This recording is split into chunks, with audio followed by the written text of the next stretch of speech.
from undisclosed locations in various undisclosed locations. It's time once again for the long shot, come hell or high water.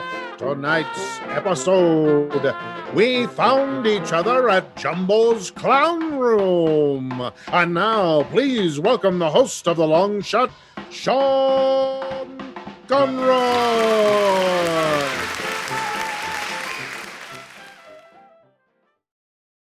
Thank you so much. Welcome to The Long Shot. It is a podcast. I am your host. My name is Sean Conroy. With me today on the show, live from Los Angeles, California, Amber Kenny is here. Pew, pew, pew, pew. And also live from Los Angeles, California, both via video conferencing and via telephone wire, Joe Wagner is here. What's up?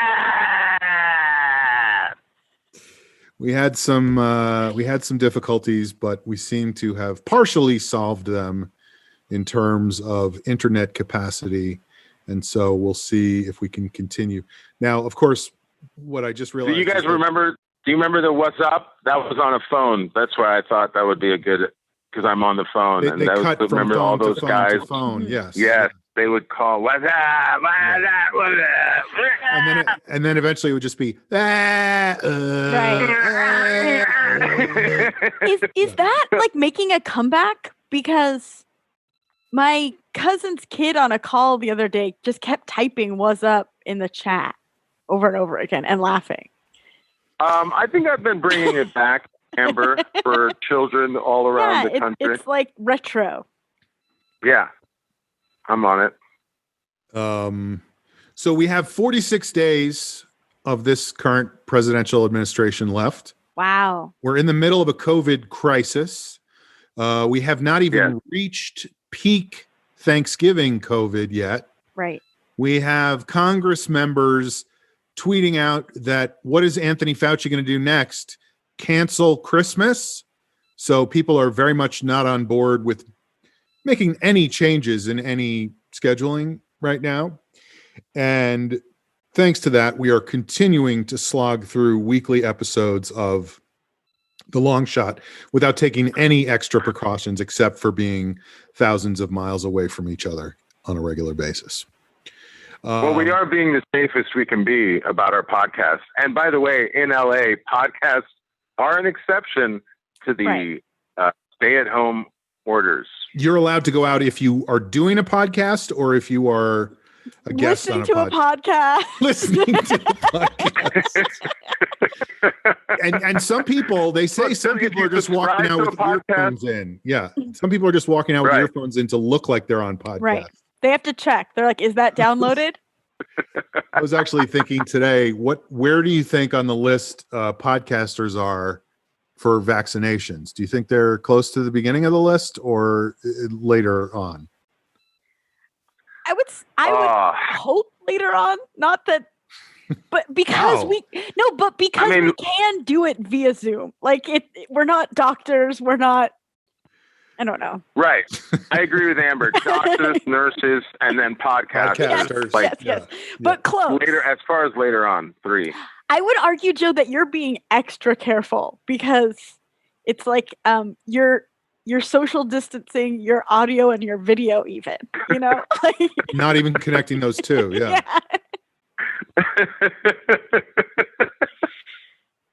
Guys, the next show, I'm just going to send you a message by like carrier pigeon. A fax. An owl, like a Harry Potter owl. All right. Well, we always start the show with a segment we like to call we always start the show with a segment that we like to call checking in. So why don't we start today with Joe? I love it. The dramatic pause is even more dramatic over the phone. This is, by the way, this might be the first phone conversation I've had with the two of you. So that's a new LoShoPo first. I think that's we've true. Never had a group call. No. So do you remember, Joe? Do you remember one time I texted you when you were at the Jumbo's Clown Room? Do you have any recollection of that? No, what happened? I mean, this was like a decade ago at least, and I don't know why I was there, and I don't know why you were there, but you did not know that I was there. And I was like, holy shit, there's Joe Wagner. So I just texted you like, hey, man, where are you? What's going on? Because I thought it was weird that we were both at Jumbo's Clown Room at the same time. And to see if he would answer honestly where he was. Yes. Did we find each other? Yeah, I think you spotted me right. I think you spotted me right away, and then we were just talking for a while. Well, what were you? I honestly don't remember why I was there, and I probably have only been there like twice in my life. So maybe it was somebody's birthday or something like that. I don't think anyone's head jerks up faster than when they read the text from the person that's in the same room as them that you don't know is in the room. Right. That's I must have immediately looked up. Well, and you know, I'm saying it was probably somebody's birthday party, but I don't think it was, because I think both of us were there either by ourselves or with one other person, not for like an event or something like that, which is why it was worth commenting on for me. And by the way, just to clarify for people, Jumbo's Clown Room is like a weird, I don't know, how would you describe it? Like an alternative strip club? Yeah, that's a good. Yeah, it's a strip. It's a mom and pop small neighborhood dive bar strip club that has like slash burlesque acts. But it has like a rock and roll sort of edge or something, right? It's a grimy rock and roll history. Yeah. I believe Courtney Love danced there for a few months when she first moved to LA. Mm-hmm. So, and great, by the way, great, incredibly talented dancers there. Like a lot of pole work, like the kind where it's scary what they do, but they're like good core work. Like they all have good cores. Incredibly strong thighs, and a lot of, it's a fun place. But I wouldn't go there that often, but sometimes you just find, it's the kind of place where you find yourselves at the end of the night. And Sean. And we found ourselves and we found each other. Sean is on the lookout for me. Right. So Joe, what's going on? Checking in. I'm just trying to keep it together.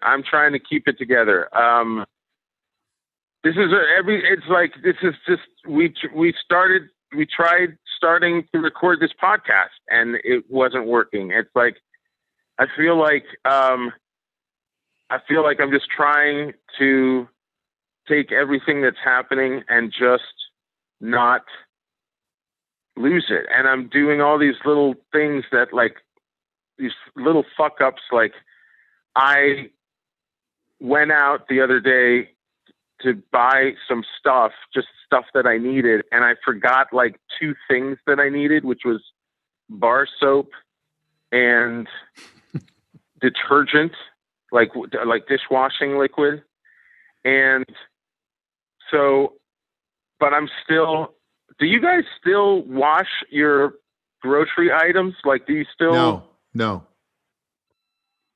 That is Amber, are you washing anything? No, I realize you're not looking at the video. No, I'm not washing anything. I was shaking my head. I think that's the best part. That's the best part. Yeah, for you guys have been frozen for the last 20 minutes. Oh, great. Well, don't forget that we can still see you. Don't start like picking your nose or whatever. Right. Don't do that. No. It'll be fine. It'll be fine. No, I think the rinsing your groceries thing has been debunked at this point. Like, that's not something you need to focus on doing. I read about that too, Sean, and yet I have found that it's so weird to have developed a new habit that now intellectually I know is probably not as necessary as everyone thought 7-8 months ago. And yet I am still washing everything that I buy. But because I don't have dishwashing liquid, I've been using for the last 2 days my VO5 green tea conditioner, and which is technically not even soap. Yeah. Just moisturizing all your groceries. Which, I don't know. That may make it more appealing to the virus. No. Manageable. I believe the point is that you have to create a lather right? You have to get a lather going, and the lather is what captures the virus within its lathery bubbles, right? Soap, yes. Right. But there is some, I do create a lather. Like I just washed this package of Oreos. You conditioned it. I guess I did condition it, but I really worked up a nice lather. I do a really good job. Now you're eating your Oreos and you're going, boy, these are so glossy. The sheen on these Oreos. Well, I will say this. It does feel weird to eat an Oreo, but to smell like green tea. Like I know it's not making it any healthier a choice, but I'm smelling, like when I opened my cupboard, I just smelled green tea the other day. Mm-hmm. That's where I'm at. That's where I'm at. I'm like, I forgot to buy the dishwashing detergent. Like I didn't get any bar soap, but I'm still locked into washing everything I own. I mean, I washed a can of Pringles the other day. Like I wash with the green tea conditioner. No, that one was with just dishwashing liquid. Ah. So that was normal. What do you use to wash your bar soap? I don't. So, I mean, I guess that's the risk take. I mean, I guess if I am a risk taker, I'm not washing my soap. So that seems crazy. If anything goes south, it might have been that. Might have been the filthy soap that I had. I just like that you call it bar soap for some reason. And dishwashing detergent. I'm sorry, dishwashing. I should say dishwashing. I just say dish soap. That's what I say. Oh, dish soap. I just say you know soap. what? Dish soap. For bar soap, I say soap, and for dishwasher detergent, I say soap. and for soap, the TV show, I say soap, the TV show. I say dishwasher detergent, which nobody knows what I'm talking about. Anyway, how do you wash everything? Like you bring it all in and then you wash each item individually, or do you wash them before you use them? Because there's like a drying situation, right? Also, shouldn't you be washing them outside? Because if you bring them in before you wash them and they're viral, it's for naught. Yes. Well, I bring them in within the bag. I set the bag down away from most of the living area. And then I'll pick out like 2 or 3 items at a time, take them to the sink, and then do a nice washing. Condition. Again, really, really getting a good lather going. Lustrous. It's vigorous. I do a nice vigorous washing of everything, and then yeah, I set it to the side. I have a dish rag and I just dry everything. I mean, it's just, I try to be with things that are like, you know, I bought a stick of butter that was like Congrats, man. wrapped in paper. So that I washed, but I do it very quickly because it's going to melt.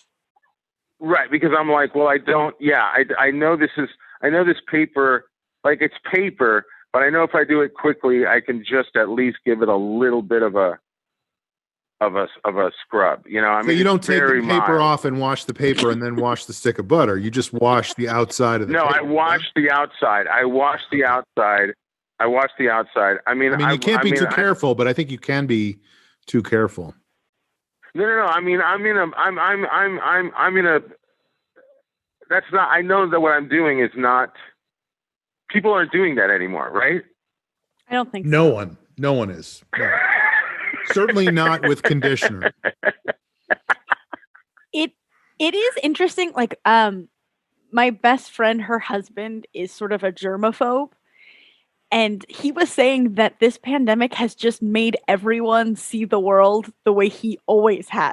You know, like, yeah, it's scary and gross. Right. Right. No, I know. I mean, I see it. I think it's pushed. I've mentioned this before already on the show, but it's pushed that button for me. And I even read, I remember it was like a couple of months ago where they did do a study, and they're like, okay, look, a lot of the potential that we thought of, solid items having the virus on it, it's not as likely as we thought. They've done enough studies now, right, where that was really more of a laboratory generated result, but in the real world, they saw that it was very, the likelihood of it was decreased, right, from their studies. And it's an aerosol virus. It goes through the aerosol. But I just still think that anything from outside my doors is possibly, sickening. Yeah. Well, you do live in downtown LA, so it doesn't even have to be the coronavirus. We're talking grimy. It's a little grimy. Yeah. It's a little grimy, but the reason why I didn't grab the dish soap, it's a little bit of there's a little Jumbo's clown room on each corner. Yeah. I went into my, across the street mini mart, which is, I also refer to as a tiendita, which is the Mexican slang for a mini mart. And it's so small, and it's just one shoebox kind of length of a place. And I went in to buy some stuff, and as I was grabbing my stuff, bar soap? 2, 3, well, that's what I should have grabbed, but I didn't grab the bar soap. I was grabbing other things, ice cream, if you want to know. Yum. And it's too cold. And then 2 people came in, and one had their mask under their nose, and I was just like, fuck it, I'm out. That's where I'm at, right? Where it's just I'm whatever else I was going to get, I'm not standing in this tiny enclosed space. Even if they have the doors, they do have the doors open. So there is this ventilation, the doors are straight open to the sidewalk. But I had what was already in my hands. I paid for it, and I just got out of there because I was just I'll get the dish soap the next time. And I like the smell of the green tea. The green tea, it's such a great smell. VO5 nailed it with the You're a smell guy. Green tea conditioner. It's just, it's the little things. And now that my mullet, well, is that going to come through? My mullet is so ridiculous right now. I mean, really, the only kind of, I'm not going to say action, but the only kind of nice human contact I've had is when my own hair hits my ear. Can you guys see that? Yeah, you should fuck your hair. I can't really fuck my hair, Sean, but I do. I got to say, sometimes I just shake my head back and forth to feel it against my ears. Mm-hmm. That's but you don't have to be. I think you don't have to be washing your groceries anymore. I think you can let that go. I think I probably will. I mean, there was definitely a time when I was wiping down the soles of my shoes every time I came in the house and stuff like that. Right. And then I just was I feel like I don't have to do this anymore because nobody is saying this is a thing, Right. Right. I heard a thing today they were talking about, this whole thing about you're not supposed to be around other people for more than 15 minutes. You're not supposed to be having conversations with people for more than 15 minutes. Right. And the question came up of well, what if you're in a room with 10 people? Can you at 14 and a half minutes go, well, I can't talk to you anymore, but now I can move over to the next person and talk to them because you're not supposed to. And I guess that is how some people have interpreted that rule. That's insane. It is insane. Because it makes no sense. It's not like the virus has a stopwatch, right? Yeah. Well, and also is taking turns, taking a number at a deli. Yeah. Yeah.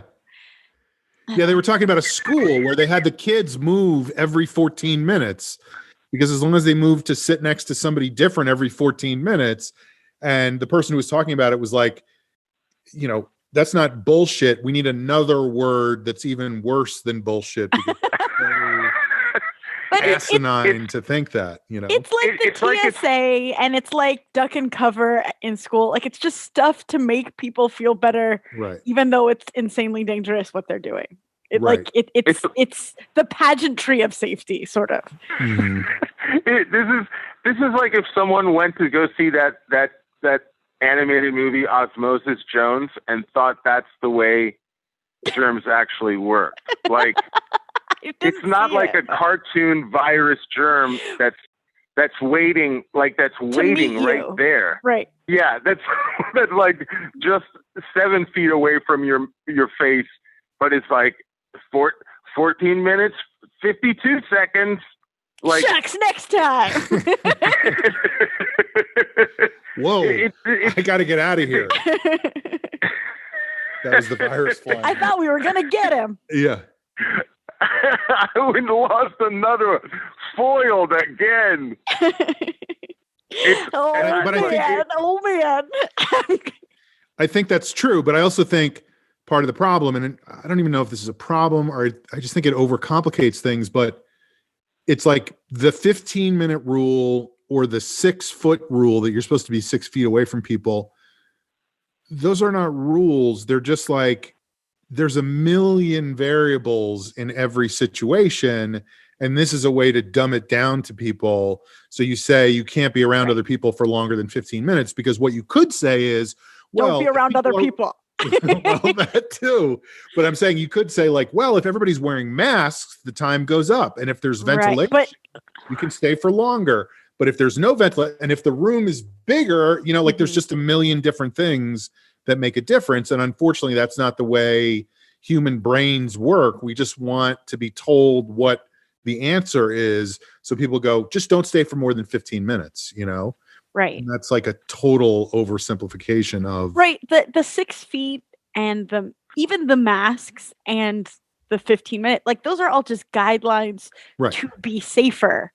But it isn't, no one is saying that is like. And the 6 feet thing is even based on them saying the original study was 2 meters. And people were like, oh, that's too complicated for people in the United States. So what's a meter? Make it 6 feet instead of 2 meters. And that's shorter, I think the really, obviously the infuriating thing that we've been going through for so long now is that there are so many people in this country that think that those recommendations are like actual, like legal, right. The inevitable way the virus acts, like that it's like on some kind of timetable. It's not. It's a fluid, variable thing. Like it's not like and it's almost like the mentality is, if you tell me the recommendation, oh, that's the loophole. Right. You're like, oh, that's what I'll do so that I know that I'm safe. When it's the problem is you can never, and in all the shit I've read over months now, no one's just going to be able to come out, or it's very hard. It's very rare to find anyone who writes anything at this point and says none of this is 100% guaranteed. Like none of these precautions are 100% guaranteed. You know what I mean? It's like, just because you're wearing a mask doesn't mean that there isn't some kind of way that you just don't think of in terms of transmission that it reaches you, and the point being is that, like you guys are saying, if you tell people don't be around people, their first instinct is like, well, but how can I do it? Right. Right. And I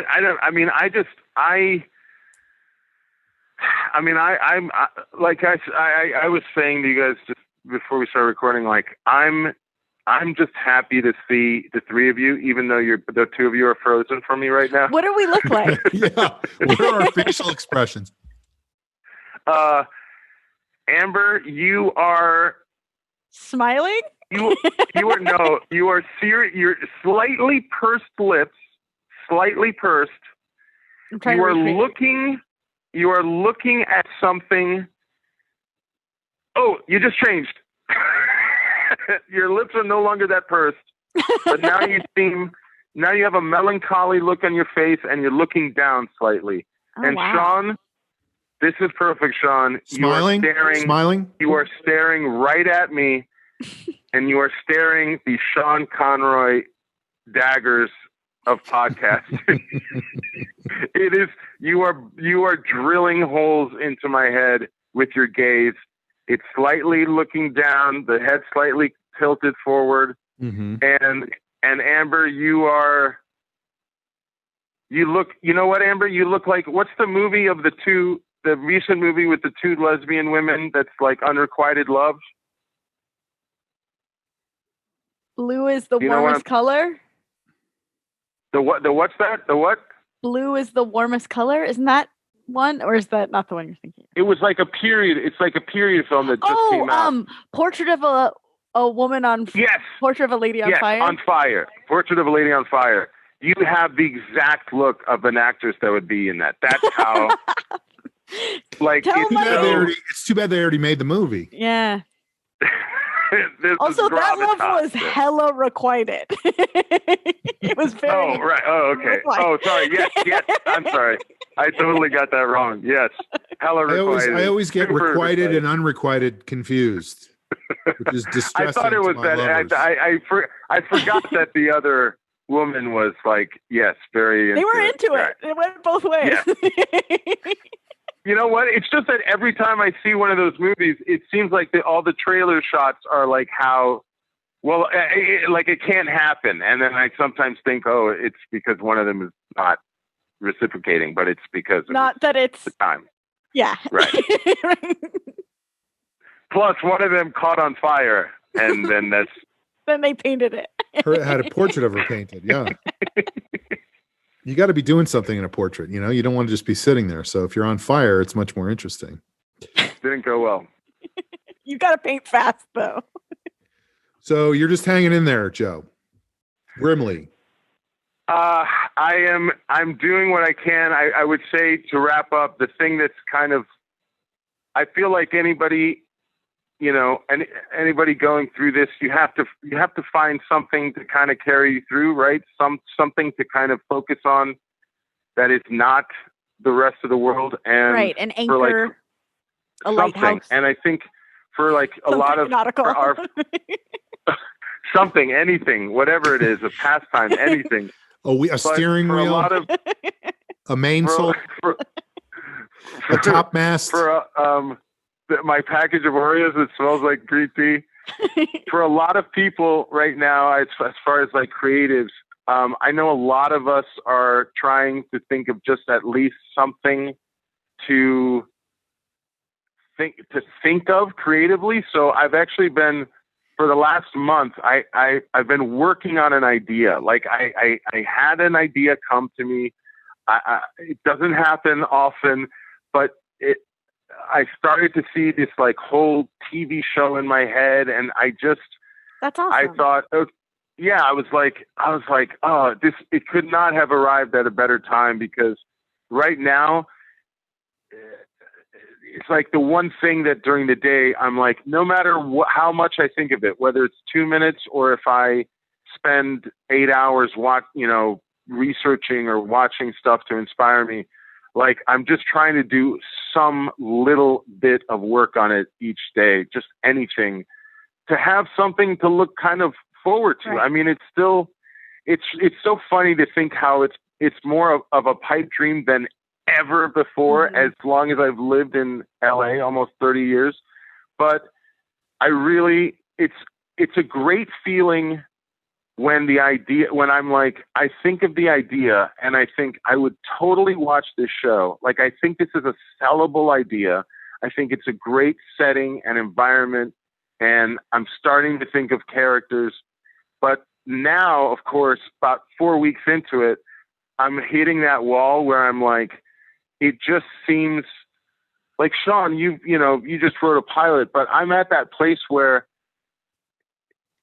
the idea, it seems so big in my head that I can't nail down. Like, I don't know the actual story yet. Like, I haven't written anything yet because I'm still just trying to go from this like giant big picture world of, because I'm thinking of like multiple seasons. Like, that's how much is churning in my head, but I just haven't been able to figure out. I was telling myself this week, I just write one scene, you know? I think that's not bad advice, but I also feel like it's a process. Like, it is a huge idea and it's a lot of fucking work. And it's not like you can just sit down and go, you know what? I should write about the advertising agencies in the 60s. So I'm just going to write the pilot for Mad Men. Like, it takes a lot of exactly what you're doing, of like contemplation and, you know, where is the way in and who is the story about? And there's a lot of stuff that goes into all that stuff. I do it's pilot class, Joe. So if you're interested, I can. No, I'm kidding. I know. I was going to ask you a question, Sean, but I realized it might be like, professional information. Right. But no. Ask. Nope. Amber, Ben Sean $5. And all of the listeners.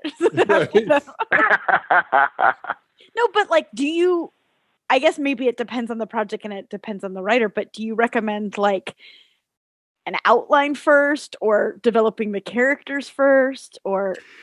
I think that's a great question. I think it's, the first thing, which is exactly what Joe's talking about, is just thinking about the world. What's the place, the arena where this takes place? Is it a bar in Boston, or is it Madison Avenue in the 60s, or is it, a medical tent in the Korean War? Like, just isolating that, because once you have that and it's something that we haven't seen before, then you can go, okay, who would be there that's interesting to look at, Yeah, that's exactly right. And I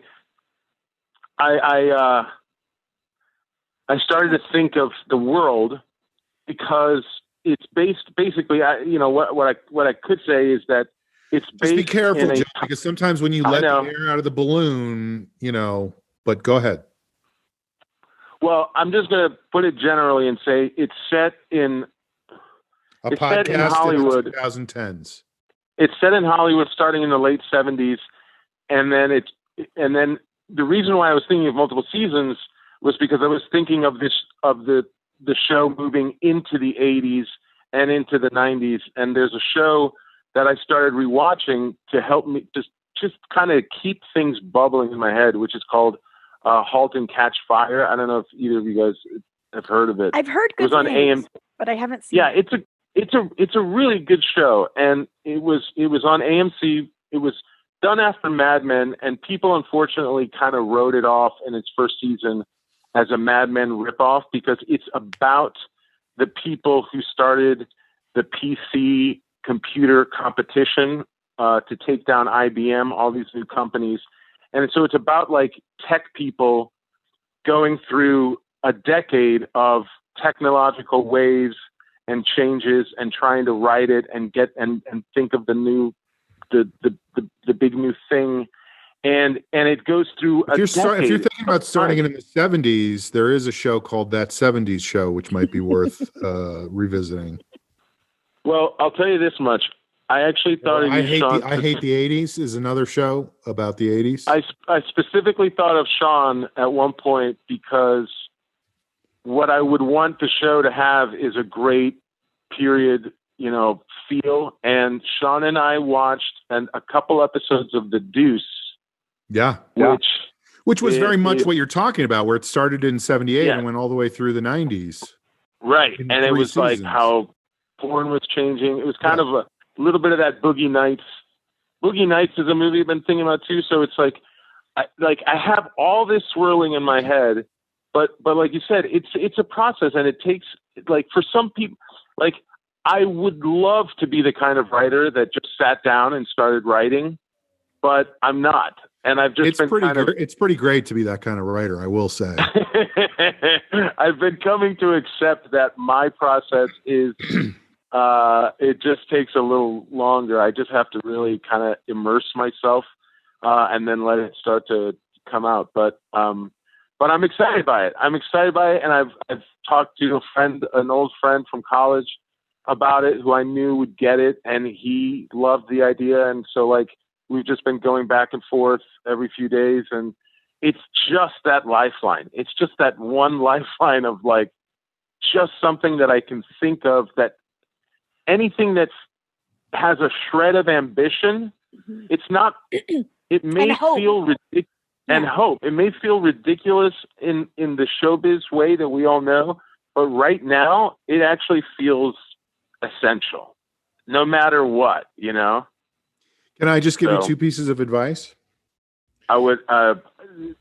Should I Venmo you $10? Yeah. Venmo me. I'm going to do it for you for $9.99. 3 installments. The first coronavirus discount. The first piece of advice, which I have never followed, is, I don't know how else to say this, but follow it through. You know. Like, right. I feel like a lot of times in the past, I've had ideas where I'm like, this is a great idea, whatever. And then I just, for whatever reason, lost steam, including this most recent pilot, which I've been working on and off for probably a decade at this point. I mean, I think I really have notes on that going back 10 years. And I finally committed and followed all the way through. And I think by following through on something, you can, execute something that you are happy with or proud of, or both.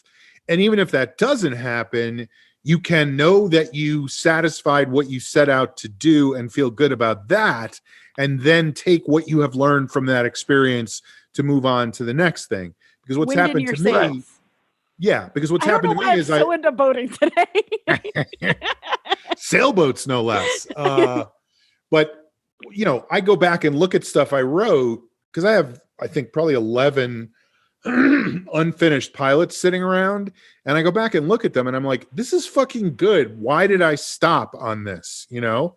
So that's one thing, is like, set your course, go to the binnacle, take the compass, turn the wheel so that you're steering northeast, and straight on till morning. And then the other piece of advice is get Matthew McConaughey attached, because I hear that's the only way to get things made. You know, I had someone reach out to me just the other day that was like a friend who was asking for a friend if I could maybe, like, you know, pass a script on to Zach Galifianakis.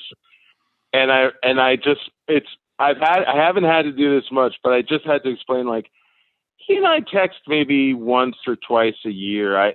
I'm not I don't think that's right. I don't have the kind of relationship right now. And if you have a favor, like, coming from him, you probably want to use it yourself at some point. People like that always blow my mind. I'm like, what? It's so true.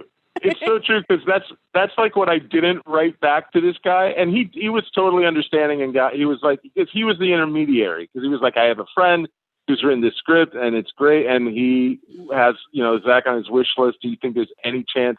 And I wrote back, you know, no, I don't really, you know, I don't think, you know, right now, you know, I have that kind of connection with him, and I think he appreciates that, like, especially people that have known, you know, been friends for a long time. Not abusing. It's just not. Yeah, right. It's just not something I'm going to do. But of course, the part that I didn't write, Amber, was like, and if I do it, it's going to be for me. Totally. I mean, imagine you get off this podcast and you get a phone call, and it's like, hey, Joe, it's Zach. Listen, why didn't you tell me about this script? It's fantastic. I just got a different way, and it's sensational. I was going to give you 50%. You fucked up. Go eat another. Right. Joe goes, I have a question for you, Zach. And Zach just goes, go condition your Oreos, you fuck. I was about to say, I listened to that podcast, you pathetic fucking No. You know what? But I have to say, I'm always amazed by people who do stuff like that. Like who have the like unmitigated gall, yes, to go. I don't ask like my good friends for favors. Like you just, I mean, I get it. Because I've been in that position. Like sometimes when you're the intermediary, you're not the one being asked to make the final connection, but you're the first person asked to try to get the connection going. And it's like, I've handled it well sometimes where I just say, I can't really do that. And then other times you just kind of give that like, oh, I'll see what I can do. And then you never end up doing anything. And then the person thinks that you didn't give a shit in the first place. It's just not an easy place. Well, here's my question. Do you think that the guy asked your friend, or do you think your friend told the guy? I mean, I'm assuming it's a guy. I don't know that it's a guy. It could be a woman. It was a guy. It's two guys. I think the guy, I don't know. I don't know the answer to that. I just think that at some point the first guy either knew or maybe knew that you can. Because if it was your friend who said, I like your script, let me reach out and see if Joe can get in touch with Zach, that's one thing. But if it's the other guy going, hey, you're friends with that guy who's friends with that other guy, can you see if he'll get it to him? That's a different story to me. Yeah, I mean, it can't be the one step, because I didn't even, it was one of those things where I said, even if you sent me the script and I thought it was a great script, right, that doesn't necessarily affect how I would approach my friendship with this person. So, right. Yeah, I mean, if any great script is being passed along, it's going to be... All of this said, by the way, you read my pilot. Would you mind... Wait, I was about to say... You guys keep talking. I will be right back. Pilot. Okay. Yeah, Sean, if I'm going to pass anything along, it'll be your pilot. Right. By the way, that does make me think, because I'm trying to make a list of people that I think would be good for this pilot. And that does make me think that I should put Zach on the list. But Sean, I have thought of, you as a fellow writer and like working, you were working on this pilot, and I have not written anything since I wrote a pilot with a comedian friend of mine. He was on the show once. You remember Paul Danke? Yeah. That was the last time I wrote something with someone, and it was a great experience. And we took it. I got a TV director who directed episodes of Brooklyn Nine-Nine to read it and pass it on to his agents. And they had no interest, of course, but we got it there. I mean, how long the frickin' journey can be. Yeah. And I remember we felt like, well, we got it there. And then that was about 2 years, Yeah. And multiple drafts. But this is the first time where I've actually felt like the idea is pulling me. It's like, I know there's something to it because I know that I can't get it out of my head, So I'm just hoping that that's what you were saying about the first piece of advice. So far, I feel good about how that's carried me through to this point, where like, I just want to try to get something down. I just want to, I want to try to bring it to life in some way, even if it's just a 40-page script, Right. And the other thing is, to your point about the other script taking 2 years, like, it is a marathon, not a sprint. Like, I always think of, I know. I mean, I keep referencing, because it is a great show, I keep referencing Mad Men, but supposedly, and I don't remember the full story, but Matthew Weiner was a writer on Sopranos, right? And that was the script that got him hired to Sopranos. But he kept that script, like he had a copy of that script in his briefcase with him for 7 years, and would give it to everybody, going, this is great. Please read this. And it took 7 years. Like, you have to believe that hard and that long sometimes. And it turns out it was a great script. It just took that long for it to make its way to the right people. Right. And that is incredibly difficult.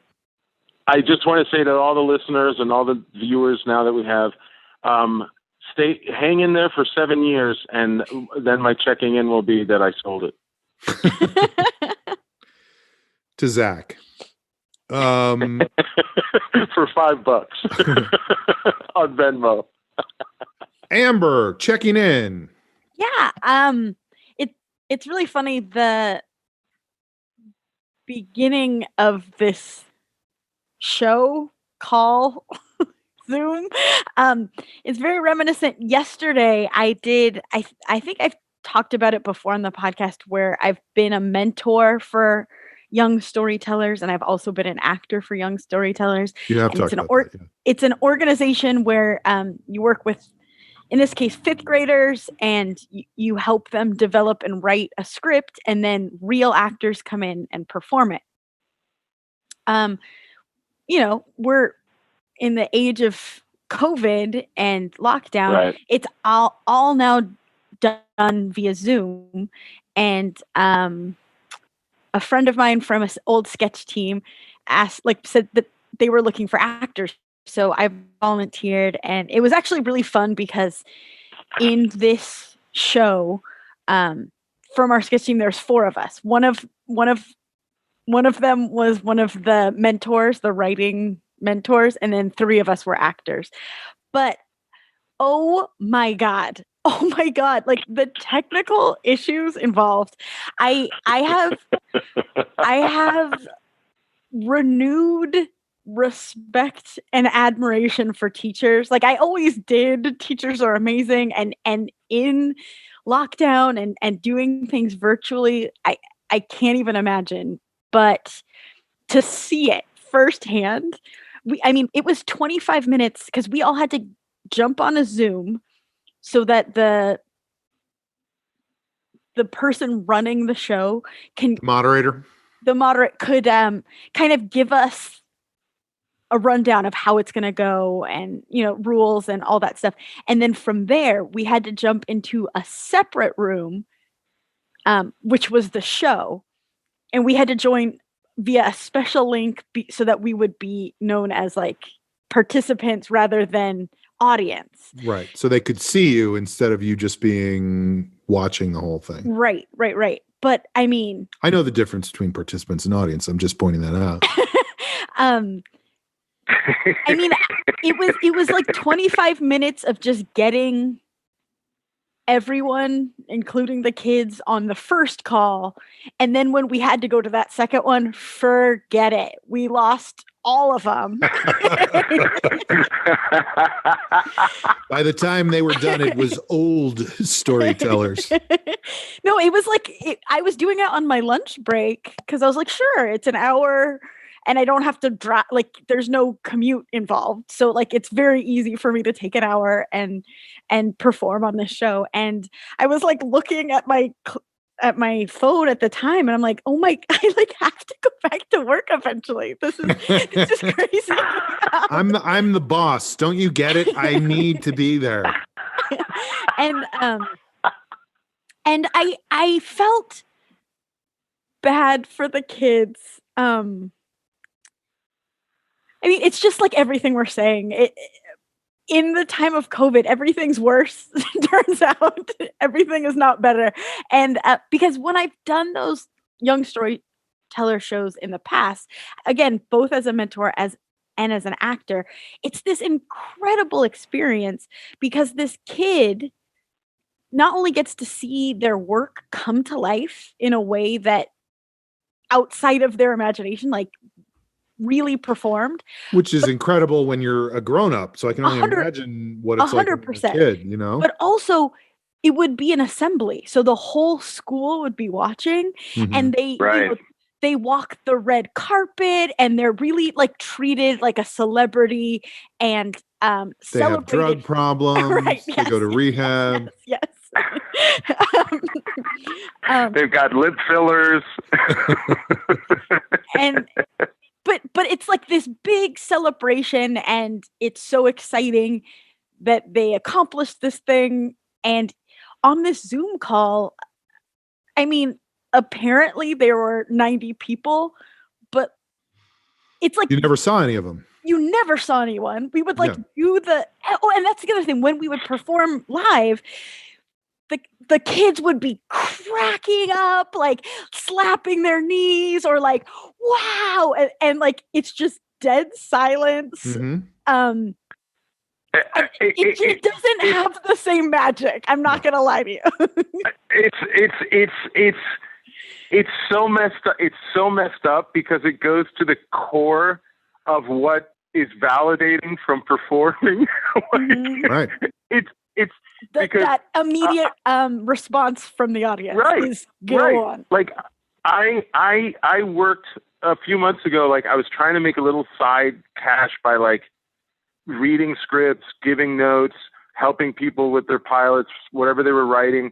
And I worked with this couple, so sweet, great people, just got married. Like we worked on this pilot for like a month, and we were just going back and forth, and I was giving them these notes, and they were doing revisions, and I was so proud of them. I was like, this gets better and better every time. And they were like, well, we're going to have a reading of it on Zoom in like a week. And I watched the Zoom reading, and it just sounded like a not funny script. Yeah. Yeah. Like every joke just died. It was right. And I was like, if I had any kind of staged reading now over Zoom, I would tell the actors, hey, it's okay if maybe you smile or chuckle. Like which, by the way, if you're in the cast, like that's what they do. Any energy. That's what they do at table reads. I mean, I can remember being at table reads for various shows I've worked on where before we go into the table read, the executive producer goes, guys, let's really laugh it up, okay? So the network feels good about and it's like, that ain't how this works, brother.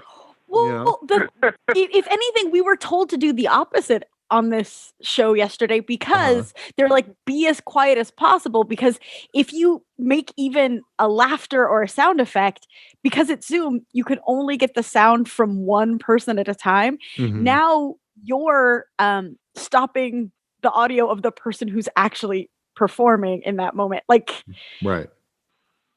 I never thought I would say this, but I think we should have laugh tracks for like Zoom shows. I know. Like because the worst part was that for these two writers, I was like, then we spoke a few days later, and I told them over the phone, I said, look, you can't totally judge what you guys wrote on that read, I mean, and that's true for any staged reading, but I was like, there was just no audience. There was nobody to give you just that confirmation. Right. Even if people aren't hysterically laughing in a room, you can feel when people are enjoying it. Like they're right. And it doesn't work on Zoom quite well. This is to your point about teaching. I mean, this is one of the problems I have when I'm teaching now is that, here I am talking to people who are looking at me, but their mics are all off. So I feel by the time I'm done with a 3-hour class, you're probably exhausted. I'm physically exhausted from trying so hard to get any reaction from people.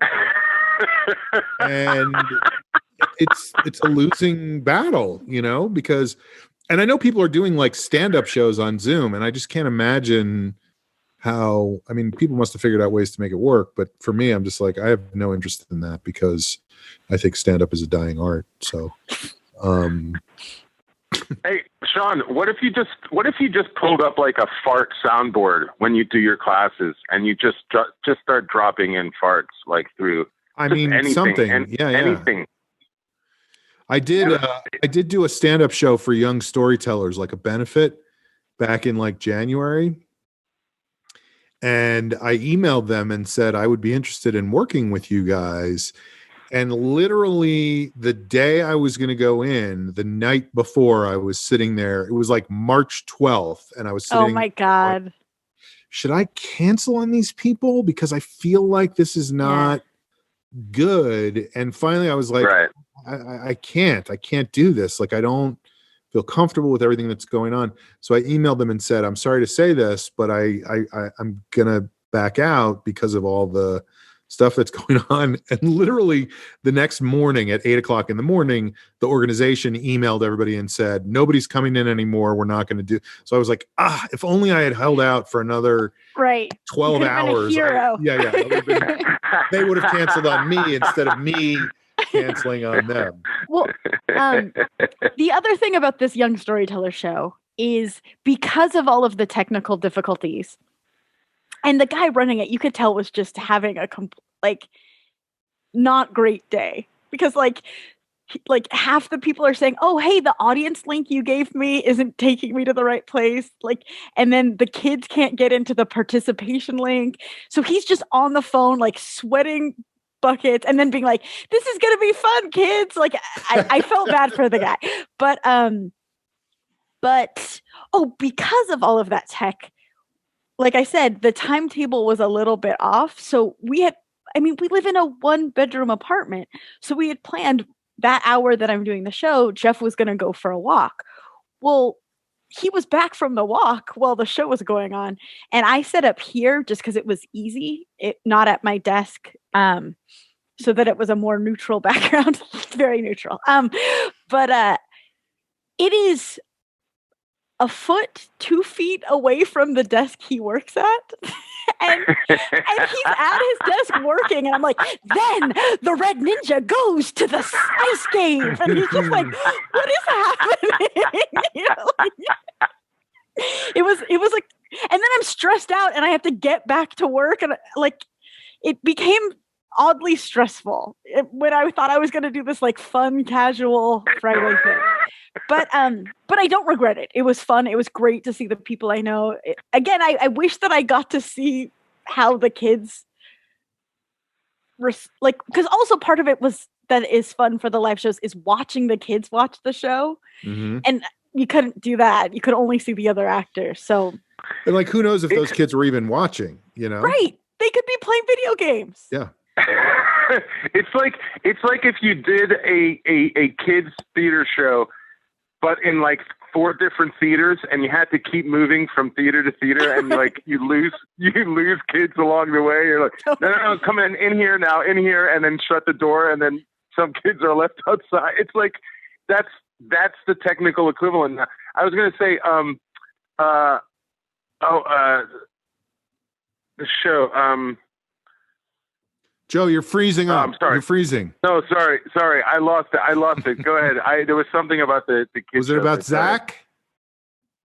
No. Yeah. Amber, I'll pass on any of those kid scripts to Zach. Okay. Zach has been looking for a Red Ninja script. that would be a great. Oh, now I remember. Now I remember what I was going to say. I would love to see a show of people performing in their apartments, but shot from somebody who's like totally 6 feet away from them in the apartment. Yes. Yeah. Yes. Or like through their window of their apartment complex. Like, it's like, imagine all the people who are doing like characters and plays and sketch comedy and stuff in their apartments. And like, right. I was like, if I saw the angle of the person behind the person, like, I would die. I could watch hours of that. I think, are you talking about your pilot right now? That's another show. Yeah. In the 70s, they didn't have Zoom, though, Joe. You might want to watch out. Do some more research. Could be a time travel show. I want to watch people watching someone do a caricature of them. What else, Amber? I mean, I think that's good for checking in for me right now. No? Yeah, sure. I'm comfortable with that. The checking in is that kids theater sucks even more during a pandemic. No, but I mean, it was legitimately giving me a headache because it's like you'd hear like a little kid's voice be like, "I don't have access," and then like their video would go out, and then they would mute. Like it was like exactly what was happening earlier. What's my entry code? But with 10-year-olds, and there was 10 of them, and then the adults also were having problems. Like it's complete mad. I don't know how they go to school all day like that. I really, really don't. Have you guys seen that video of an elementary school teacher? I think she's like either kindergarten or first grade, who's doing Zoom teaching, and she's so fast, but at one point she just has to keep going. You have to unmute yourself. Okay, you have to unmute yourself. Oh, unmute. Oh, unmute. I know. Okay, right down there in the corner. Unmute. And she still like has the cheery voice. Like, okay, I just need you to. That's right. Okay, right there. Unmute. That's it. Oh no, unmute. You're still unmute. It's like.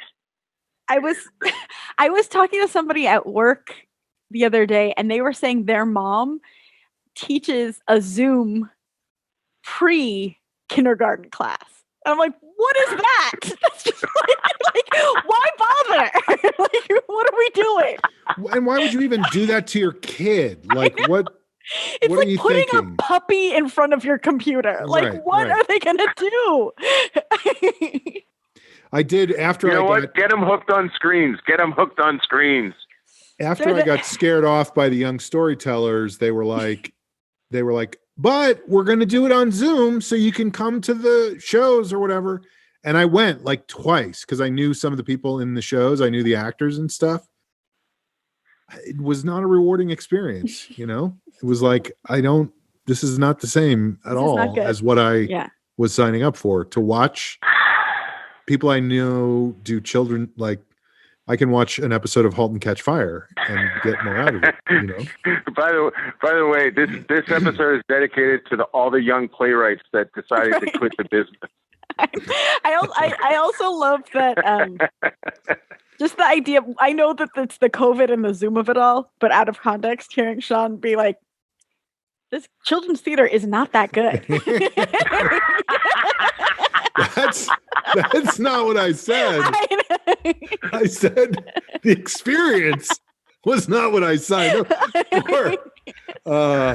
No, I was very, because I did that when I was in New York 25 years ago or whatever. I had a friend who ran a thing that was exactly the same kind of program, and I worked there for a couple of years. And it was, you work with a kid, the kid writes a show, the show is completely fucking insane and doesn't make any sense. It's the best, but super fun. And then you get to see the show acted out and whatever. So I was like, oh yeah, that'd be fun. I'll do that.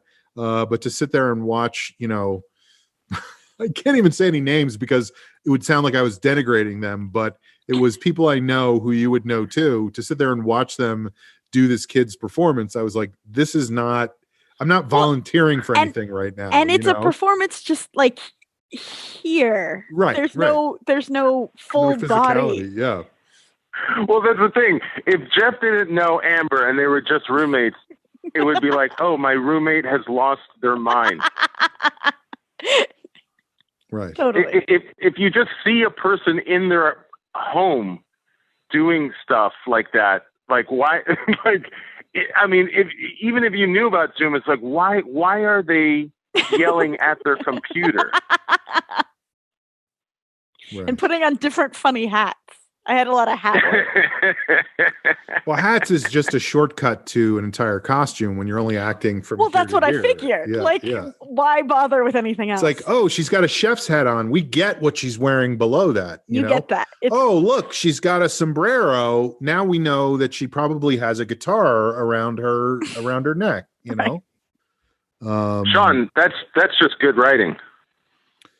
Hey, I do what I can. You know, that's a pilot I'm working on. It's called the guy in the sombrero who plays the guitar. All right. Well, I'll just do a very quick one, which is that I got a call from one of my brothers yesterday. He had some notes about the show. Okay. Oh. No, he actually he. It's just funny to me that some of these guys listen to the show. A couple of them do and enjoy it. They're not watching it. They're not watching it. He was watching it. He did watch it. I was like, he goes, yeah, I watched it, man. It's so interesting to see it. Like to see you guys doing it is really interesting. Why? What is interesting about it? I don't know. Well, we're all way hotter than anyone thinks. What could possibly be interesting about that? Yeah. Well, I guess I've always watched the podcast. So, but I guess for listeners, you don't see our facial expressions normally. Which are so interesting. I mean, I've got a very expressive face. Now's a good time to tell all the listeners that every podcast I recorded with these guys, I had my eyes shut the whole time. And your skeleton mask. But I've never actually seen the podcast. He actually pitched me an idea for, well, the first thing I'll say is because we're talking about all this Zoom stuff, and I had spoken last week about the family Zoom conference on Thanksgiving. So I was listening to this other podcast. I mean, there's so many podcasts out there. I don't know if you know about that, but apparently podcasts are fourth in line for the vaccine. So if you don't have a podcast yet, I would start one unless you have time to become a nurse. But anyway, doctors, nurses, kid playwrights, and then podcasters. But I was listening to another podcast and somebody was talking about how on Thanksgiving they had a Zoom hangout instead of a Zoom conference. So in other words, in all these people's different houses who didn't get together for Thanksgiving, they just opened a Zoom window and left it open for the entire so you day. Can check in if you want to. So if you were walking by and you were like, hey, there's Amber, I want to talk to Amber. Amber, you could talk to that person. And I was like, that is fucking genius. That is really because in my family, that would make a big difference where there wouldn't be any pressure on. So I was telling him about it feels very formal or something, you know? Yeah, and also like there's 20 people and it's like, now it's your turn. Now it's your turn. Like you're presenting. Yeah. So this is a way to connect with people without feeling that pressure. So I was telling him about that and he was immediately on board with that. So hopefully that's what we're going to try at Christmas time. But he pitched. That's a good idea. He pitched me a show idea. He was like, this is what I think you guys should do for an episode of Long Shot. And ordinarily when people say that, I'm like, okay, thank you. I appreciate that. But his idea was to do like a director's commentary version of old episodes. That would be super fun. Go back like 9 years and find an episode where we're having a conversation about something and then reflect on that today versus. Oh, wow. And I was like, that actually, I feel like that is a good idea. I got to begrudgingly say that is a good idea, you know, as much as I want to disagree. Would it be hard to follow I guess you'd have to watch that one, not just listen, because as a listener, it might be hard to determine when it's old Sean versus new Sean. Or modern day Sean versus 10 years ago. I would assume the way to fix that would be, I mean, there's a couple of options as I see it. One would be to. Oh, no.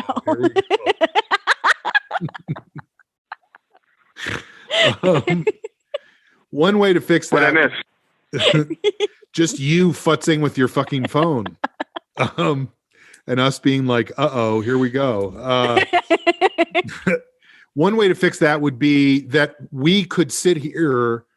Oh, I see what you're saying. On the podcast, it'd be hard to tell. Yes, I think you'd video have to go into it and go out of it. But I think you could do that audio anyway and go like, here's a clip from 1974. Yeah. And then play the clip and then go. And you could hear how our voices have changed over the years with all the smoking and the alcohol, you know. Yeah, you guys. But anyway, I thought that was a funny idea, so maybe we should look into that at some point. I said it might take a while because we got to figure out what episode, but you know, that's how we work. In 2 years, we'll do that show. Oh, 100%. If we're lucky. If it's just the audio, I guess, like you were saying, Amber, I think, Sean, you could just keep saying, this is new Sean. This is new Sean. Okay, this is me now commenting on me then. And I thought but the thing is, you then did think it was you now. So right. I think it's weird that me then was talking about me now in the way that me now talks about me then. What is then? What is now? Because you then wouldn't be like, this is me in the past. They didn't have Zoom in the 70s. Well, my uncle, I guess, invented Zoom. Yes, I was telling you that we have a family happy hour on Fridays, and my uncle Dave in Arizona, he said that he saw our podcast, the Long Shot podcast, come hell or high water, advertised on Facebook, and he's like, okay, and then he said 2 hours. I don't blame him, but at the same time, I don't care. Right. But he said he scrubbed through and he was laughing really hard, but he did not sit and watch the whole 2 hours, which that's fine. Yeah, that is fine. I totally get that. And that's something we've battled for 10 years, you know, like, but then other people want it longer. So like you can't please anyone. And to me, I like just, it takes as long as it takes, you know, like without restrictions. Yeah. I don't like going, okay, let's wrap it up. Right. But it is what it is. It's an organic thing. But I mean, that was the thing going back to when we first started with Jorge, where Jorge was like, you should try. Poor Jorge. Well, he was like, you guys should try to keep it to under a half an hour. And we were like, oh, that's never going to happen. That's like us saying hello. Yes. But also, I think he thought that it like needed to fit into a certain. It was also very early on in the podcasting craze. Network TV or something. If it wasn't 22 minutes, it was. But there is something to be said for that, you know, because I do think there are people. Sorry, go ahead, Joe. No, I was going to say just the times that you and Eddie saying "go ahead" would be 30 minutes, would fill up 30 minutes. Right. There's just no way. But what I was going to say is, well, a couple things. One thing is there is that idea of like a perfect podcast is one I can listen to when I leave my office and stop listening to when I get home. But no one's doing that. And it's done. Well, that's a whole other issue. Yes, absolutely. But to sort of extrapolate from podcasting into something else, because Joe, you've been talking about focusing on something and working on something. One thing that I've been doing, and I've talked about this a little bit before, but one thing that I've been doing for about the last year is sending out this weekly newsletter. I hate the word newsletter, but that's basically what it is, where I write about stuff that's going on or stuff that happened or whatever. And it's just a silly, dumb thing that I enjoy doing. And I haven't done it. I send it out once a week, and I haven't done it in the last 3 weeks. And I'm trying to figure out what the obstacle is, what's stopping me from doing it. Part of it is just, I think, laziness in a sense of like, you know, once inertia sets in, it's hard to like get going again. Well, and 3 weeks ago you went to Idaho. Like, I feel like as soon as you're out of your, because everything is routine. So as soon as you're out of your routine, it's very easy for everything to fall to the wayside. You're exactly right, because it started when I got up here. I stopped writing it, but I keep excoriating myself every week of like, I got to finish this. I got to finish. But the reason I'm bringing it up after we were talking about our 11-hour podcast is because one of the problems I have is once I start writing these things, it's very hard for me to stop. Yeah. Like I'm like, oh, and then this other thing and this other thing and this, and it turns into something that's way too long for anybody to sit and read. So that's like a problem I'm having. My cousin who lives in Denver, I sent right when I got up to Idaho, I sent one saying I'm up in Idaho, and he had been out here, 50 years ago when he was in the Air Force and talked about how much he loved it up here. And he was like, I can't read through the whole letter. I mean, whatever. Like, it's just, it's like reading a book, but I did like the, whatever you said. Well, can you sit down to write one and then break it up as like a 4-parter throughout the month or something? I would like to be able to do that. I think that's what I need to try to do. And then you have less work to do once a week. But the problem is even with that, I feel like if I tried to break it up, you wouldn't know where the breaks go. And I lose my train of thought. Like everything makes sense to me as I'm writing it. But then I'm like, if I stop and go back, I'm like, oh, what was the thing I was going to talk about next? You know, it's like it all has to come out at the same time. Yeah, and part of that is probably because a lot of it is not that important, and it's like, who cares what comes next, you know? But it does make sense to me in the moment of like, not to use a shitty phrase, but it's like the synapses are firing, and I'm like, this leads to this, leads to this, leads to this. But if I don't get to the last two things, there's no guarantee that when I come back, I'm even going to think of those two things. Well, what I'm saying is sit down and write the whole thing. Right. And then just like arbitrarily kind of put in part 1, part 2, part 3, part 4. Yeah. I think that is the thing to do. But that still might be tough because it means like, sitting down and writing for an extended period of time at the beginning of all that. And part of the problem is trying to get ahead of it. I mean, there's a million fucking factors. It's hard. But I think writing is hard. No, I really, that sounded glib, but I meant it. No. But yeah, it's true. It's true. And it's also glib. Sean, when you write a new one of these, same thing like with the podcast, do you feel like it's going to show you the length of it rather than like, okay, I'm just going to write this much. Yeah. Right. Yeah. Right. Yeah. Yeah. Because that's that's the hard thing about it. Yeah. It's like, I'm going to limit it to 1,000 words. And then I start writing and I look down and I'm like, 1,500 words. And I'm still doing Gahead between me and Eddie, you know, like it's just whatever comes out. And it's hard to, right. You know, which means a lot of it isn't good writing, but that's kind of not, you know, it's more for me. Free writing. It's more for me to do this than it is to go, this should be published in Harper's Bazaar or whatever magazine still publishes things. Well, people should read it because I've read a few. It's good. It's good writing. Sean's a good writer. Thank you. That's very glib of you. Thank you. So, you know what? By the way, writing's easy. Yes.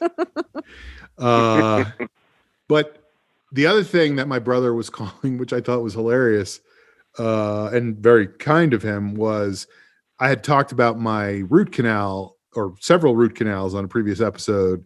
And he was like, I don't think he meant it to sound like this. So I'm probably going to fuck it up. But he was like, dying. No. He was like, you know, I went to the dentist last week for the first time in 2 years. And I was pretty proud of myself because no cavities. And I was like, oh, that's great. And he goes, do you want me to tell you what my tooth routine is? Like you don't know how to brush your teeth. Well, he did have a different version than what I do. So I was like, okay, it's good to know that we're not all, you know, and maybe I should try his version instead of sticking to my version. But I thought that was, hilarious of like, just was there a specific, was there something that blew your mind that he did? No, it wasn't mind blowing. It was just different orders of things. You know, do you floss before or after? Do you rinse before or after? Do you use what kind of toothpaste? What kind of brush? You know, all those things. But he was very specific about every step. And by the way, I am saying this knowing full well that he will hear that I have said all this. Right. So I thought that was. What's your brother's name, Sean? That I don't want to say. No, okay. This is my brother Emmett. Emmett, I just want to say thanks for talking to Sean about tooth care because I need to brush my teeth. That is a good thing to do. Brushing your teeth is good. It's been one of those weeks where I realized I let a couple days go by, and I was like, I cannot sink into this. That was like the first week of quarantine back in March. Yeah, that's bad. Like, letting a couple days go by actually is bad. So, all right. Well, I think it's time to do parting shots because that's how we always end these. Because we're coming up on 2 hours. we don't want Uncle, what was his name? Uncle Dave. Uncle Dave. We don't want Uncle Dave to go, oh boy, here we go. Jesus Christ. I mean, I thought it was sweet that he opened it at all. Yeah, absolutely. I agree 100%. But on the other hand, no, I thought that was great. You know what? We'll just start doing it in parts. Parts 1, part 2, part 3. Oh, yes. We're just recording now for the next 3 months. Tune in next week to hear parting shots. Completely out of context. Yeah. Makes no sense. We're calling back something from And then 5 the next episode is like, it just starts with me going, so like Joe was saying, I completely agree. That's it. That's all I have to say about that. We started a new revolution of podcasting where we put out randomly timed episodes. This one's 7 minutes. This one's 14 minutes. You also have to figure out what order they're supposed to go in. It's like a puzzle. No, I have it's funny. So this was the end of my conversation with my brother yesterday, and I thought it was interesting, which is why he brought it up. And I can't even remember why it came up, but he said something. So we talked for over an hour, and at the end of that time, he goes, whatever we were talking about. I think we were talking about, because he's a vice principal of a giant high school. So we were talking about how complicated it is to. I can't even imagine. Yeah, I mean, it's insane. But at the end of the whole conversation, when we were just maybe bemoaning the fact that it's very confusing and very hard to figure out what's going on, and he was like, now, I will say, I'm not going to say his name, and we haven't said his name this whole conversation, and I'm impressed that we haven't said his name, so let's not say his name. So I am going to say his name because this is a conversation I've been having with a number of people over the last couple of weeks. Do you guys think, now we know that the president of the United States is a straight up gangster criminal, right? Mm-hmm. I mean, that's just a fact at this point. And my question to you is, do you think that when he leaves office, there should be repercussions for that? Or do you think that it should just be, let's let bygones be bygones. He's out of office. We're done with that. It's over. Let's not get into it. I don't know how realistic it is because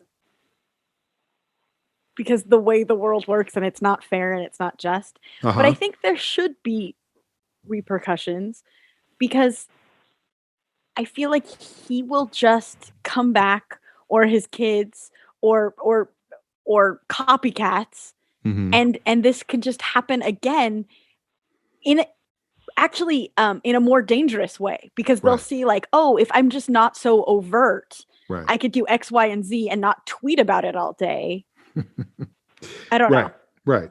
I mean, copycats is always an essential element of serial killer movies, but who knew it was also something to be about presidential candidates or whatever. It feels like he is making money off of this, and people making money.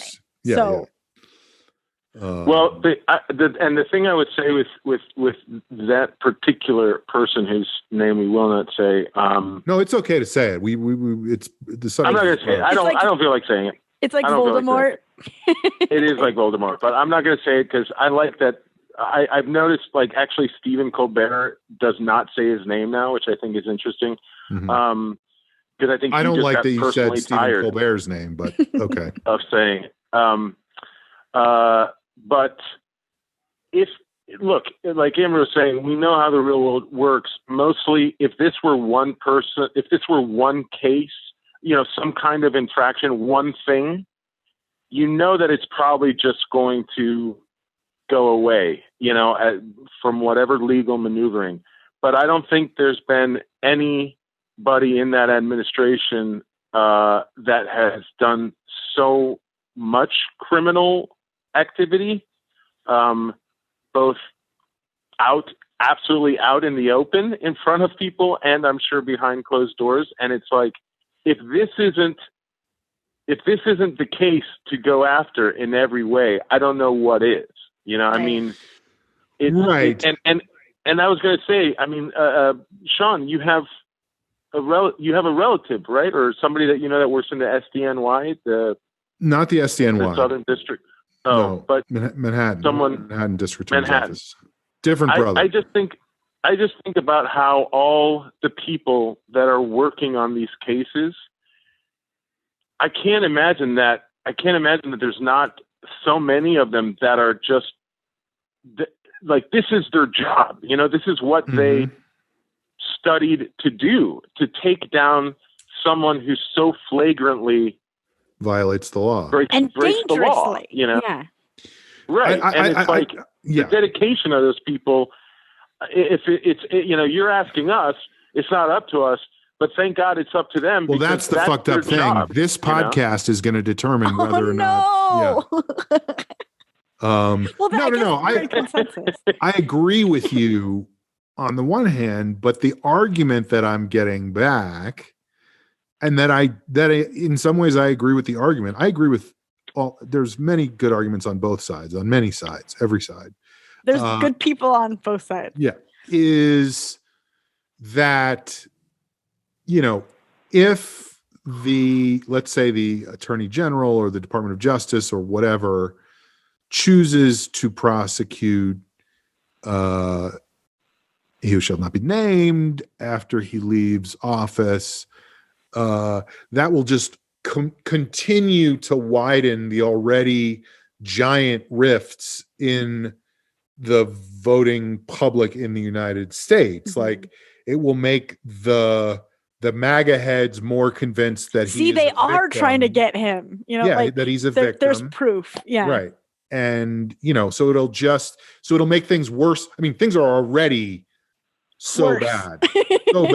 Like, I was thinking about this the other day. I'm like, either this is the end of the Republic and people will look back at this time and say, it's too bad that the entire Republican Party didn't do anything about trying to make government work for 25 years. Or they'll look back at this and say, it worked out, but it was in spite of this person, you know. So anyway, I get that argument of like, it will make people even more upset. Right. You know? Right. They have such a persecution complex anyway. And then it feeds into that. It's tough. Right. There's no winning. I totally understand that reaction too, because for a lot of people, they're just trying to think of, can we get some peace? And in that peace, hopefully things can progress more, you know, because any kind of additional noise that continues because of this person is going to impede progress. But if it were anything, here's the thing, I can understand that with anything up to the criminal line. Right. You know, if this person and this administration and these people had not committed crimes, but just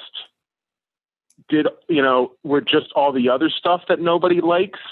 Like if they were just cadging office supplies, like they were stealing pencils and stuff, it wouldn't be that bad. If it were just about his crude grossness and idiocy, that's one thing. Right. But this is about crimes that have been committed, and I think we take a step back if we don't pursue justice all the way because we're afraid that things could get worse. I think that's the law is the law. It's also frustrating because if roles were reversed, there would be absolutely no grace, no forgiveness at all. Right. I mean, that's the weird position that the other guy who shall not be named, Joe Biden is in, is like, after 5 years of lock her up, he really is in a position now where it's like, should I lock him up? Right. I don't know if I should, you know? It's like an impossible position. Anyway, I think things should. Here's the thing: people go, "Oh, if this stays in the news, if there's multiple prosecutions, that's going to upset people." I would say, this is what I think is happening so much right now, especially since the election, which has been, well, let's think of the other side. Let's think of the losers. Let's think of the supporters of that side. And I would be like, let's think of the people that are going to feel like they want to see justice done. Let's think of those people, you know, because a lot of people will feel great if they see some kind of criminal consequence. Right. Right. Well, so I think, for the people that are deciding, you hear the opinion here on the long shot that it needs to be pursued in some way. Okay, so that's lock him up. Lock him up. Lock him up. Lock him the fuck up. I mean, that's never going to happen, unfortunately, but it's definitely what he deserves. Right. I don't even know who we're talking about. Okay, parting shots, Joe. Okay, I have a quick two-part parting shot. The first is it's a double shot from Joe Wagner. It's a double shot. I just want to, like I mentioned last week, I've just been really excited to see the fans coming back to the show. They were always there waiting, and they're writing and commenting. And I wanted to give a shout out to one of our fans, Jacob Paulison, who wrote about the show. And I just want to take a quick second to read his post from our Facebook page.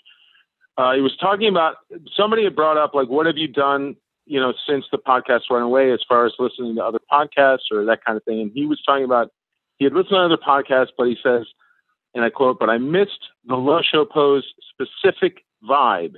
It's frequently very funny, and within the same hour is super earnest and humble and sincere and such." Aww. And he mentions this Gibble specifically. "I liked hearing the ups and downs of Amber's Netflix stuff and the new agey stuff going down.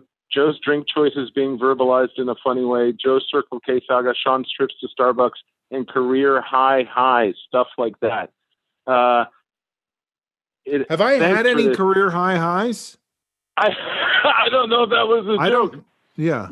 You were running a show. Only for 4 years. Yeah, remember that one time, Sean, that you were close? So close. For a second. Nothing scratches the itch like this podcast. Really meaningful to me. It helped me graduate freaking college. So thanks, Jacob, for still being there and for appreciating the show as much as you do. And I loved reading that comment. And now, congratulations on graduating college. Yeah. Good luck out there, man. Oof. Tough market. Oh, and by the way, you know what? I'm going to say the podcast that a couple people had listened to, because it's a super successful one. And they were saying that they still liked us more. And that's the Doughboys podcast. So Shots fired. I know the Doughboys. I don't know. Fuck those Doughboys. I don't know if any doughheads are going to be listening to this. I mean, it feels like a very different show. It doesn't feel. It's a different show. Yeah. Right. They don't have any career high highs like we do.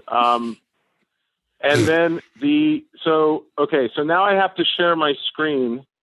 Oh boy. For my final part of parting shots.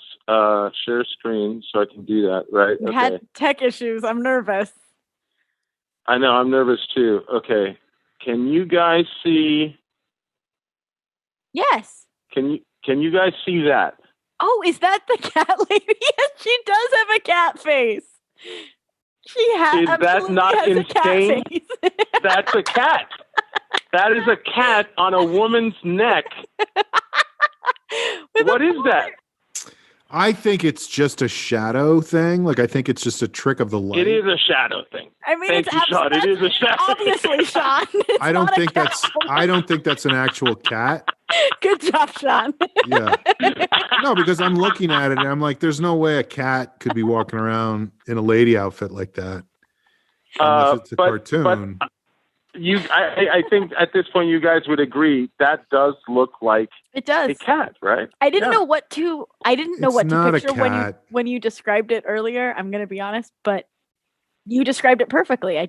My brain couldn't paint this picture. Thank you. She's also looking directly into the camera, and no one else is, and so that's interesting.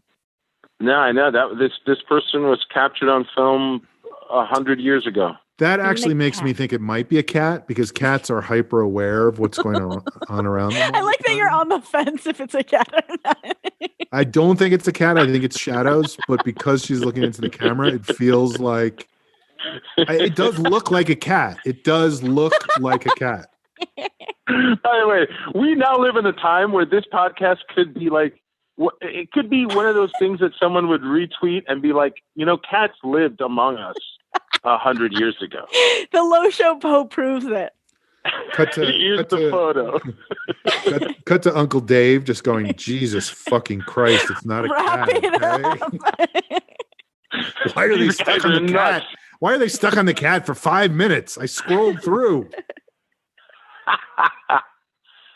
All right, so there she is, the cat lady of downtown Los Angeles. Love it. It's just a lady. One. It's not a cat lady. Because a cat lady is a lady who keeps cats. Not you don't know that. Like she might have cats at home, too. She could be a cat lady, but there's no evidence that she's a cat lady.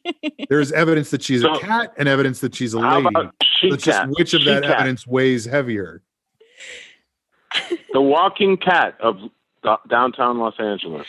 The humanoid cat. Okay, parting shots. Amber. Yeah, mine isn't deep or stupid. Wide. or yeah, it's not deep. But I dyed my hair today for the first time. Like I've done like a color conditioner, but I did a permanent. You ever tried green tea conditioner? It's great with Oreos. I hear it smells great. Smells great. But I did a permanent hair dye today. I was so nervous beforehand. I like read the directions multiple times and I was like really gearing myself up. And I was like, man, I'm going to be unrecognizable, but like at least like we're in lockdown. And if I don't like it, I can get used to it. It looks exactly like my hair color, like slightly more like red, I guess. Slightly. I can see it. Now that you said it, I can see it. I did not notice it before. Yeah. For the record, Amber, did any of us notice? No, of course. Why would you? Right. But as soon as you said it, I was like, it does look red. And then when I saw that, I also was like, is Amber a cat? But it does look reddish though. But it was just I was cracking myself up because Liquid Feet, spoiler alert, this was supposed to be top secret. I signed an NDA, but Liquid Feet were working on a Zoom version of a holiday dance for this year. Oh my goodness. And by the way, I just want to point out that Aaron said that he noticed your hair. So. Oh, thanks, Aaron. Like no way to prove it now. I also noticed. Because I was going to say that. Yeah, I just didn't say anything really. But I thought it didn't look good, Amber. I thought it looked bad. I feel like it's shiny, and I like that. Yeah. Anyway, who is it for? Conditioner Myself. can do that for you too. So Liquid Feet, we're working on again, spoiler alert, signed NDAs. I'm gonna get sued. We're working on a holiday dance like via Zoom, and I filmed my part of it a couple weeks ago, and then we were doing a group part this morning that we filmed. And so I was going to dye my hair on Thursday when I got the dye. And I was like, oh, I shouldn't because continuity. Like, I don't want to be unrecognizable in the second. And holy shit, Bob, they switched out the girl. So then after I filmed the Liquid Feet thing this morning, I dyed my hair and I sent them a picture. I was like, good thing I waited. Like I'm a different human being. Dave and Tamara were like, there's no difference. There's nothing different. I know. Why is this Liquid Feet Christmas special 2 hours long? Amber's losing it. So when does that come out, Amber? The video, I'm not sure. It depends on our good friend Dave Childs and when the other two, because the thing is we had to do the dances separate. Usually we are together and we dance and we film it. We filmed ourselves separately, and it was way harder than I even anticipated. I was like, great, we'll do it separate, blah, blah, blah. The thing about being a group of 3 is there's some like protection. Like you are a crew, you're doing something completely silly in public, but there's 3 of you, like I don't know. It feels less horrific. And then doing it by yourself, you're like, wow, this is tough stuff. And this is why they split up God Jesus and the Holy Spirit, because it was like one of them, ugh, but all three of them, okay, you know? Amber, Okay. my question, my question, Amber, is: so at some point you were dancing in your apartment? No, I wasn't ever dancing in my apartment.